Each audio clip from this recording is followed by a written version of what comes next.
Welcome to my channel. এখন যে রেসিপিটা করছি এটা হচ্ছে মুগের ডাল, সোনা মুগ ডাল।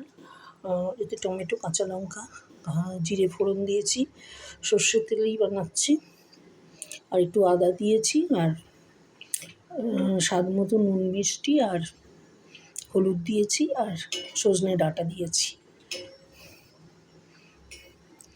ডালটা সেদ্ধ হয়ে গেছে, এবার এটা নামিয়ে নেবো। এটা গরম ভাতের সাথে খেতে খুবই ভালো লাগে। সজনে ডাঁটা দিয়ে মুগের ডাল, সোনা মুগের ডাল।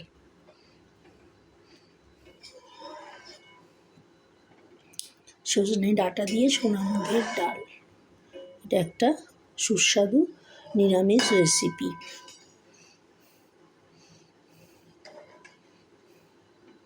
সজনে ডাঁটা দিয়ে মুগের ডাল, সুস্বাদু নিরামিষ রেসিপি।